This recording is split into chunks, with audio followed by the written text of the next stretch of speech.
என் அன்பு வணக்கம். இன்றைக்கி ரொம்ப இன்ட்ரெஸ்டிங்காக மட்டன் வறுத்து அரைச்சி ஊற்றிய கிரேவி தான் பண்ண போகிறோம். இந்த மாதிரி மட்டனை க்ளீன் பண்ணி கழுவி வச்சுருக்கோம்.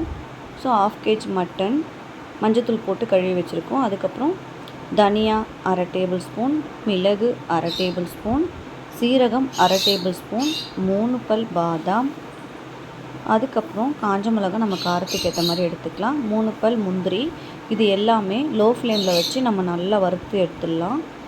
நல்லா வறுத்துருங்க, அனல் கம்மியாக வச்சுட்டு. ரொம்ப டேஸ்ட்டாக இருக்கும் இது. நம்ம கைப்பக்கத்துலேயும் நம்ம அரைச்சி நம்ம செய்கிறோம். இதே மெஷர்மெண்ட் ஃபாலோ பண்ணுங்கள். இதை ஆற வச்சு அரைச்சிக்கலாம். அந்த மசாலாவை அரைச்சி பவுட்ரு பண்ணி தனியாக வச்சுக்கலாம். அதுக்கப்புறம் சின்ன வெங்காயம் ஒரு கைப்பிடி அளவு, தக்காளி 2, கருவேப்பிலை, கொத்தமல்லி, இஞ்சி பூண்டு பேஸ்ட். கேஸ் ஆன் பண்ணி ஒரு குக்கர் வச்சிடலாம். குக்கர் நல்லா காஞ்சதுக்கப்புறமா எண்ணெய் ஊற்றிக்கலாம்.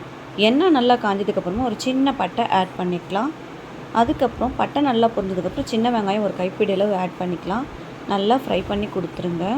சின்ன வெங்காயம் ரொம்ப நல்லது உடம்புக்கு. ஸோ அதுக்கப்புறம் கொஞ்சமாக கருவேப்பிலை போட்டுக்கலாம்.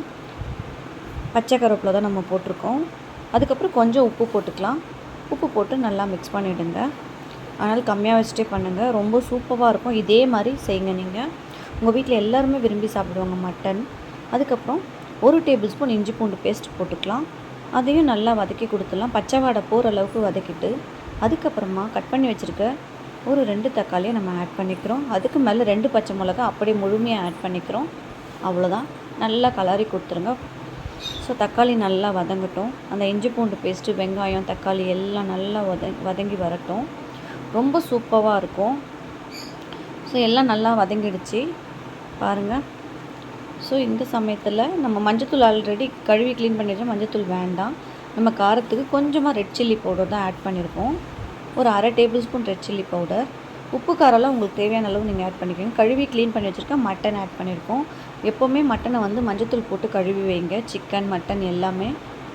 ஸோ அந்த நீச்சு வாடை எதுவுமே வராமல் சூப்பராக இருக்கும். இப்போ நல்லா வதக்கினதுக்கப்புறமா நம்ம அரைச்சி பவுடர் பண்ணியிருக்க இந்த மசாலாவை ஆட் பண்ணிக்கலாம். அவ்வளோதாங்க. இதை நல்லா கலாரி கொடுத்துருங்க. ஸோ உங்களுக்கு தேவையான அளவு தண்ணி வச்சுக்கோங்க. ஸோ நல்லா மிக்ஸ் பண்ணிவிடுங்க. இதே மாதிரி ட்ரை பண்ணி பார்த்துட்டு நீங்கள் கமெண்ட் பண்ணுங்கள் கண்டிப்பாக. ஸோ இப்போ கொஞ்சமாக தண்ணி ஊற்றிக்கலாம். நான் ஒரு 1/2 டம்ளர் தண்ணி தான் ஊற்றிருக்கேன். எல்லாத்தையும் நல்லா ஊற்றி மிக்ஸ் பண்ணிடலாம். ஸோ நல்லா மிக்ஸ் பண்ணதுக்கப்புறம் நம்ம குக்கரை மூடி போட்டுடலாம். ஒரு 3 விசில் விட்டுக்கலாம். விட்டுட்டு நான் குக்கரை ஓப்பன் பண்ணி காமிக்கிறேன் பாருங்கள். ஸோ இப்போ நம்ம ஓப்பன் பண்ணிடலாம். வாவ், சூப்பராக நம்மளுடைய மட்டன் கிரேவி சூப்பராக ரெடி ஆகிடுச்சு. அதுக்கு மேலே கொஞ்சமாக கொத்தமல்லி தூவிடுங்க. ரொம்பவும் டேஸ்டான என்னுடைய கைப்பக்கத்தில் அரைச்சி ஊற்றிய மட்டன் கிரேவி தான். ரொம்ப டேஸ்ட்டாக இருக்கும். நீங்களும் உங்கள் வீட்டில் ட்ரை பண்ணி பாருங்கள். புதுசாக யாராச்சும் பார்க்கணும் சப்ஸ்கிரைப் பண்ணிவிட்டு பெல் ஐக்கானை கிளிக் பண்ண மறந்துடாதீங்க. உங்கள் ஃப்ரெண்ட்ஸ் அண்ட் ஃபேமிலிக்கு ஷேர் பண்ணுங்கள். மீண்டும் மீண்டும் சுவைக்க தூண்டும் ஆனாஸ் கிச்சன் தமிழ் வேறொரு இன்ட்ரெஸ்டான ரெசிபியில் நான் உங்களை சந்திக்கிறேன். தேங்க்யூ ஃபார் வாட்சிங்.